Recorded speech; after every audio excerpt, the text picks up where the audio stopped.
Examination Buddha पे आप सभी का स्वागत है। आज के इस एपिसोड में हम इन्फोर्समेंट दरोगा का डिवीजन टेस्ट नंबर 5 करेंगे। आज के इस प्रैक्टिस सेट में 25 शानदार प्रश्न है, जिसमें से 21 क्वेश्चन जो है वो स्टैटिक हैं और 4 क्वेश्चन करंट अफेयर्स के हैं। प्रतियोगिता दर्पण अप्रैल महीने का जो है हमने वहाँ से इन प्रश्नों को उठाया है। 4 क्वेश्चन आपको वहाँ से दिखाई देंगे। आज के टेस्ट का जो कट ऑफ है वह 21 रहेगा। तो चलिए वीडियो शुरू करते हैं और क्वेश्चंस को सॉल्व करते हैं। आप भी साथ के साथ ट्राई कीजिए कि क्वेश्चंस को सॉल्व करने का। हम आपको 2 से 3 सेकंड का पॉज भी देंगे। तो चलिए वीडियो शुरू करते हैं। निम्न में से कौन सा देश पेट्रोलियम निर्यातक देशों की संस्था का सदस्य नहीं है? इस प्रश्न में आपको बताना है कि जो ऑप्शन है उसमें से ओपेक का सदस्य कौन नहीं है। ओपेक जो है इसकी फाउंडेशन हुआ था, इसका फाउंडेशन 1960 में। करंट में कितने कंट्रीज हैं? तो 13 मेंबर कंट्रीज ओपेक के सदस्य हैं। ये आपको याद होना चाहिए। यहाँ पर जो उत्तर है वह है बी, ब्राज़ील। ब्राज़ील ओपेक का मेंबर नहीं है। जनवरी एक करंट इसमें डेवलपमेंट है वह यह है कि जनवरी 2020 में इक्वाडोर ने इसमें अपनी सदस्यता वापस ले ली है। तो यह प्रश्न पूछे जाने की संभावना काफ़ी। जनवरी 2020 में इक्वाडोर ने इससे अपनी सदस्यता वापस ले ली है और अभी वर्तमान में कितने सदस्य हैं इसमें? तो 13 है। अगला क्वेश्चन देखते हैं। इसमें मैच करना है यह कवियों के नाम है और रामायण लिखने की भाषा, जिन्होंने रामायण लिखा है जिन भाषाओं में, आपको यह मैच करना है। आप पॉज लें 2 से 3 सेकंड का और इसका उत्तर करें।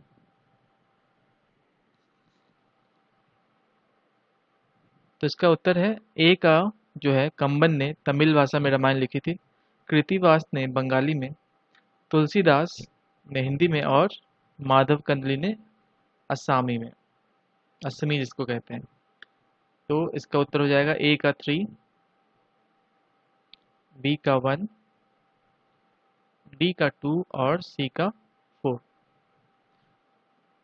दक्षिण अफ्रीका की मुद्रा जो है वह कौन सी? दक्षिण अफ्रीका की मुद्रा, आसान प्रश्न है।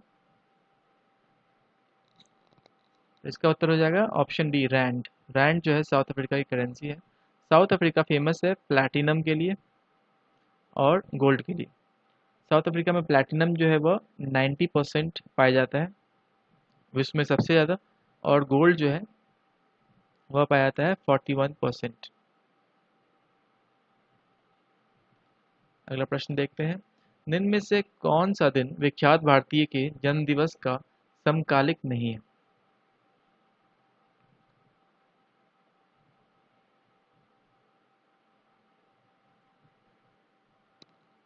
इसका उत्तर हो जाएगा ऑप्शन ए, राष्ट्रीय विज्ञान दिवस, नेशनल साइंस डे, शिक्षक दिवस, बाल दिवस, गांधी जयंती।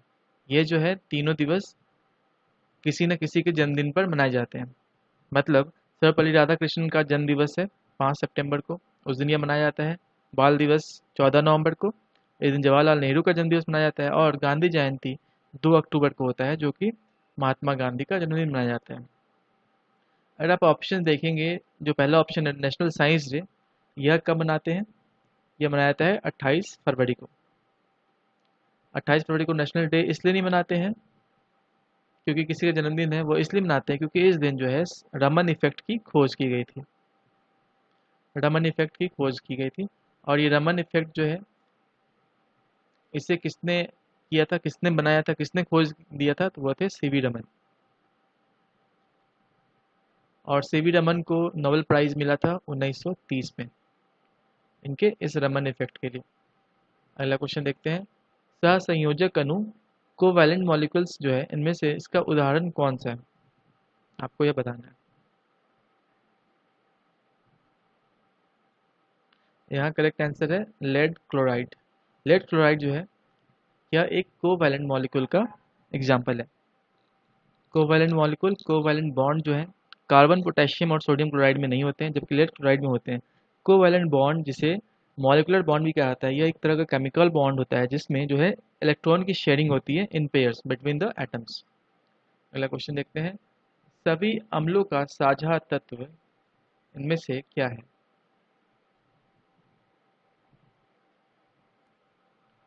तो यहाँ पर यह पूछा जा रहा है कि सारे एसिड्स में, जितने भी एसिड होते हैं उसमें जो कॉमन एलिमेंट होता है वो क्या होता है, तो वो होता है हाइड्रोजन। ऑप्शन बी यहाँ करेक्ट हो जाएगा।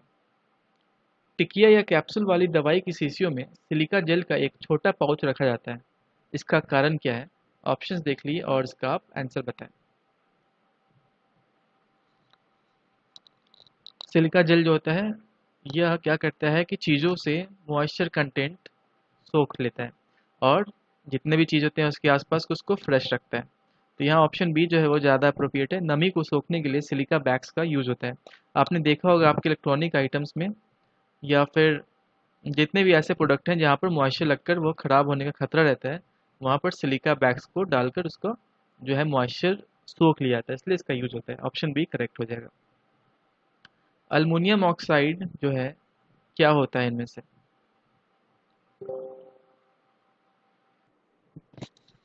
बड़ा ही अच्छा क्वेश्चन है ये। अल्मुनियम ऑक्साइड जो है वह क्या होता है? वह होता है उभयधर्मी ऑक्साइड। इसका मतलब ये होता है एम्फोटेरिक ऑक्साइड। यह वैसे ऑक्साइड होते हैं which can act as either an acid or base in a reaction to produce salt and water। ये दोनों तरह से एक्ट कर सकते हैं, लाइक एसिड और लाइक सॉल्ट। जैसे अल्मुनियम ऑक्साइड की अगर हम एक रिएक्शन की बात करें तो Al2O3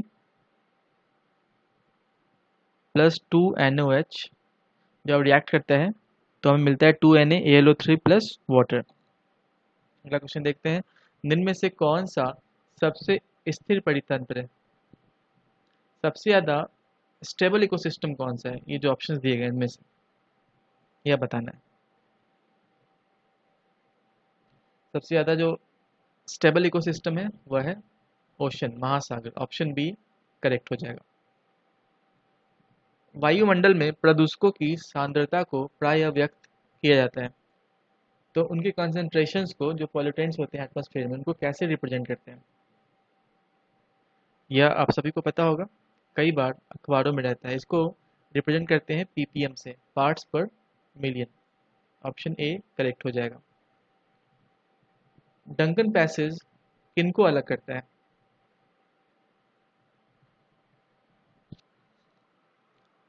तो डंकन पैसेज क्या है? डंकन पैसेज एक स्ट्रेट है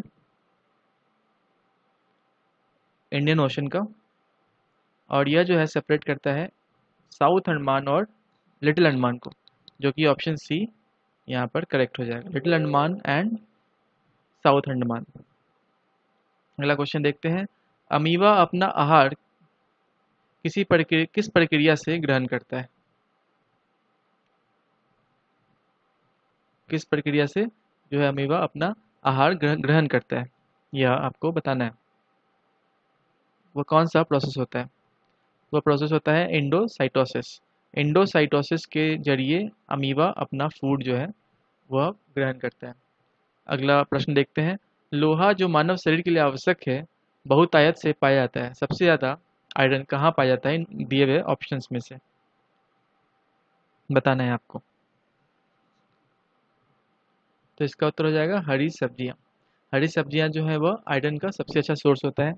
आयरन क्या होता है? Iron is a mineral which is vital to the proper function of haemoglobin. Haemoglobin के प्रॉपर फंक्शनिंग के लिए जो है आयरन इम्पॉर्टेंट होता है। और हेमोग्लोबिन जो होता है वो क्या होता है? एक प्रोटीन होता है जो कि ऑक्सीजन को ट्रांसपोर्ट करता है हमारे ब्लड में। आयरन जो है एक ये जो है एक तरह से क्या करता है, हमारे बॉडी में जितने प्रोसेस होते हैं उसमें इंपॉर्टेंट रोल प्ले करता है। तो अगला जो है क्वेश्चन देखते हैं, उससे पहले डिफिशियंसी ऑफ आयरन से कौन सी बीमारी होती है? डिफिशियंसी ऑफ आयरन से होती है अनीमिया की बीमारी। यह आपको ध्यान में रखना चाहिए, इससे प्रश्न आ जाता है। दूध में वसा की मात्रा कम हो जाती है। In milk the fat content decreases during, कौन से वेदर के दौरान जो है दूध में क्या होता है? फैट कंटेंट कम हो जाता है। तो दूध में जो है फैट की मात्रा कम हो जाती है गर्मी के सीजन में। ऑप्शन बी यहाँ करेक्ट होगा। अगला क्वेश्चन देखते हैं, यूरिया में नाइट्रोजन की प्रतिशत मात्रा कितनी होती है? तो यूरिया को जो है, यूरिया में परसेंटेज होता है नाइट्रोजन का 46%। यूरिया का केमिकल नेम क्या है? तो यूरिया को जो है कार्बामाइट के नाम से जानते हैं।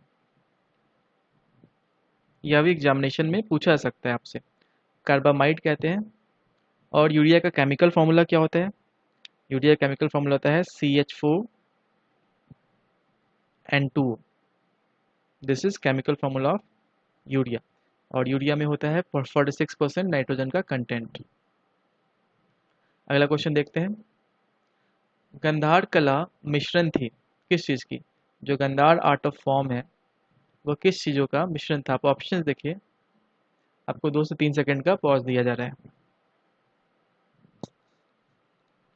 गांधार आर्ट जो है यह बुद्ध की प्रतिमा बनाने के लिए बहुत फेमस था, गांधार स्कूल ऑफ आर्ट। और दूसरा जो स्कूल ऑफ आर्किटेक्चर था वो था मथुरा स्कूल ऑफ आर्ट। यह दो जो है प्लेस बहुत फेमस हुआ था जहाँ पर बुद्ध की प्रतिमा बनाई गई थी। इन जो गांधार स्कूल ऑफ आर्ट की अगर हम बात करें तो इसमें जो है आप जितनी भी मुद्रा देखते हैं अगर बुद्ध की प्रतिमा में, तो वह मुद्रा जो है Gandhara art school of art में बनाए गए थे। गांधार स्कूल ऑफ आर्ट में जो है जनरली क्या होता है, उसके इमेजेस में काफ़ी एक्सप्रेसिव होता है। जो बुद्ध की प्रतिमा होती है वो काफ़ी एक्सप्रेसिव होता है और बुद्ध की प्रतिमा में काफ़ी काल्मनेस दिखाई देता है। तो ये जो है दो फीचर्स हैं जो कि गांधार स्कूल ऑफ आर्ट के लिए काफ़ी प्रमुख थे। और गांधार कला जो मिश्रण थी वह मूर्ति कलाओं की भारतीय और यूनानी शैलियों का मिश्रण था। ऑप्शन ए यहाँ करेक्ट हो जाएगा। मोहम्मद गवान किसके राज्य में एक प्रसिद्ध वजीर और वकील था? तो इसका सही उत्तर हो जाएगा ऑप्शन ए, वामनी किंगडम। वामनी किंगडम के दौरान जो है मोहम्मद गवन वहाँ के प्राइम मिनिस्टर थे, काफ़ी फेमस थे। उन्होंने काफ़ी सारे रूल्स बनाए थे और काफ़ी सारे रिफॉर्म्स लेकर आए थे। वामनी किंगडम की जो है फाउंडर कौन थे? तो the founder of Bahmani kingdom was Alauddin Bahman Shah. यह आपको याद होना चाहिए। अलाउद्दीन बहमन शाह जो है इसके फाउंडर थे। भारत में पुर्तगालियों का पहला गवर्नर कौन था? नीचे दिए गए ऑप्शंस को देख लीजिए और सही उत्तर बताएं। तो इसका जो करेक्ट उत्तर है वो हो जाएगा option D, Francisco de Almeida. इन्हें जो है 1505 में बनाया गया था पुर्तगीज का पहला गवर्नर। ऑप्शन डी करेक्ट हो जाएगा। विलियम बेंटिक द्वारा निम्न में से किस सुधारक उपाय को लागू नहीं किया गया था? विलियम बेंटिक जिसे कहते हैं कि यह जो है इसका जो शासनकाल था इस वक्त सोशल रिफॉर्म सबसे ज़्यादा हुए थे, सामाजिक सुधार बहुत ज़्यादा हुए थे। और इसका जो शासनकाल था यह 1828 से 1835 के बीच इंडिया आया था। इसने सती प्रथा का अंत किया था 1829 में। इसके बाद इसने ठगों का दमन किया था, यह भी करेक्ट है। और धर्म में परिवर्तन के कारण असमर्थताओं को दूर करना, यह भी इसने किया था, जो इसके दौरान नहीं हुआ था, इसके शासनकाल में हुआ था दासता का अंत, end of slaves. Option C यहाँ करेक्ट हो जाएगा। धन विधेयक पारित करने के लिए राज्यसभा को कितना समय दिया जाता है? मनी बिल जो होता है इंडिया में, मनी बिल जिसे धन विधेयक कहते हैं, इसे लोकसभा में ही इंट्रोड्यूस किया सकता है। It can be only introduced in Lok Sabha. यह बड़ा ही महत्वपूर्ण पॉइंट है, आपको याद रखना चाहिए। किसके रिकमेंडेशन पे यह प्रस्तुत किया जाता है? तो on the recommendation of president.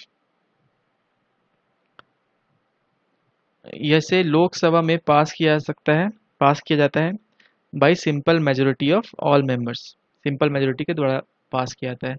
इसे राज्यसभा में फिर भेजा जाता है। राज्यसभा के पास अधिकार होता है कि इसमें जो है कुछ भी चेंज नहीं कर सकता है। Rajya Sabha is not bind to do any change.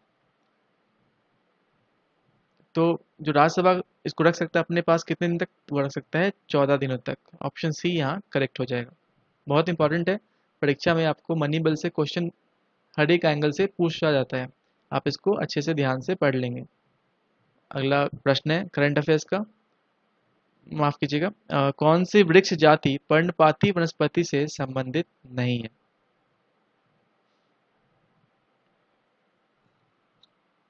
डेसिडिवस forest, इनमें से कौन सा नहीं है डेसिडिवस ट्रीज? तो सागौन, साल और चंदन काष्ठ ये जो है ये तीनों डेसिडिवस हैं, जबकि देवदार जो है यह एक एवरग्रीन ट्री है, सदाबहार वन है। ऑप्शन डी यहाँ करेक्ट हो जाएगा। यह करंट का क्वेश्चन है। इससे पहले जो था स्टैटिक पोर्शन हमने किया 21 क्वेश्चंस। हाल ही में जारी भ्रष्टाचार सूचकांक में भारत को कितना स्थान प्राप्त हुआ है? जो सोर्स है इसके लिए वो है प्रतियोगिता दर्पण अप्रैल मंथ का।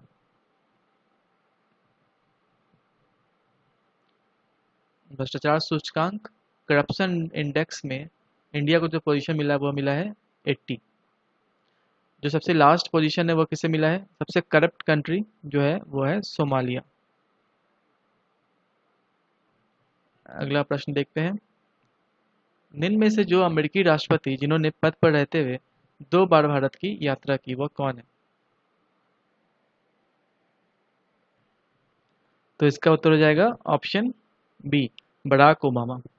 आप हमें कमेंट में बॉक्स में बताएं यूएस के फर्स्ट प्रेसिडेंट कौन थे जिन्होंने भारत की यात्रा की थी? बराक ओबामा की बात आई है तो बराक ओबामा जो है यह फर्स्ट प्रेसिडेंट थे जो कि रिपब्लिक डे पर क्या थे, ये गेस्ट थे, guest of honour, chief guest थे, चीफ गेस्ट रहे हैं रिपब्लिक डे पर बराक ओबामा। ये पहले यूएस राष्ट्रपति हैं, इसको भी आपको याद रखना है।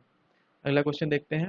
हाल ही में जारी बौद्धिक संपदा सूचकांक इंटेलेक्चुअल प्रॉपर्टी इंडेक्स में वर्ष 2020 के लिए भारत को कौन सा स्थान प्राप्त हुआ है?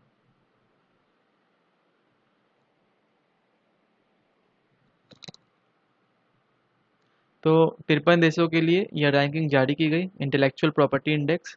इसमें फर्स्ट पोजीशन दिया गया है अमेरिका को। लास्ट पोजीशन जो मिला है वो है वेनेजुएला। इंडिया का जो रैंक रहा है वो रहा है 40। ऑप्शन ए यहाँ करेक्ट हो जाएगा। और इस प्रैक्टिस सेट का जो लास्ट क्वेश्चन है, मृदा स्वास्थ्य कार्ड योजना की शुरुआत कब हुई थी? सॉइल हेल्थ कार्ड जो है इसकी शुरुआत कब हुई थी आपको ये बताना है। तो यह शुरुआत हुई थी 2015 में। ऑप्शन ए यहाँ पर करेक्ट हो जाएगा। इसके साथ ही हमने 25 प्रश्नों का शानदार प्रैक्टिस सेट सॉल्व किया है। आप अपना स्कोर चेक करें, नीचे कमेंट बॉक्स में हमें बताएं। इस प्रैक्टिस सेट में जितने भी क्वेश्चंस दिए जाते हैं आपको सारे इंपॉर्टेंट है एग्जामिनेशन ऑफ के पॉइंट ऑफ व्यू को देखते हुए आप इन क्वेश्चंस को सॉल्व कीजिए और यह प्रैक्टिस सेट आपको डेली दिया जाएगा। इसके साथ ही रिवीजन जो है ल्यूसेंट का हम स्टार्ट करेंगे। इससे पहले भी स्टार्ट किया था पर वो डिसकंटिन्यू हो गया, तो अभी जो है हम कंटिन्यू मेथड से कंटिन्यू रहकर जो है ल्यूसेंट को एक बार फिर से रिवाइज करेंगे। एग्जामिनेशन का भी डेट का कुछ ऑफिशियल इन्फॉर्मेशन नहीं आया, तो आपके पास समय है कि आप जितना हो सकता है अपने आप को अपनी तैयारी को अच्छे से रिवाइज कर लीजिए। इसके साथ ही इस वीडियो को समाप्त करते हैं। अगर आपको ये पसंद आए तो प्लीज़ इसको लाइक, शेयर और सब्सक्राइब जरूर करें। जिनको पीडीएफ चाहिए वो टेलीग्राम चैनल एग्जामिनेशन बुद्धा को ज्वाइन कर सकते हैं। और बीपीएससी टेस्ट सीरीज जो है एग्जामिनेशन बुद्धा के द्वारा चलाया जा रहा है। जो लोग ज्वाइन करना चाहते हैं 66 बीपीएससी प्रीलिम्स के लिए टेस्ट सीरीज को ज्वाइन कर सकते हैं। नीचे डिस्क्रिप्शन बॉक्स में इसका लिंक दिया हुआ है। Thank you. आपका दिन शुभ हो। Take care.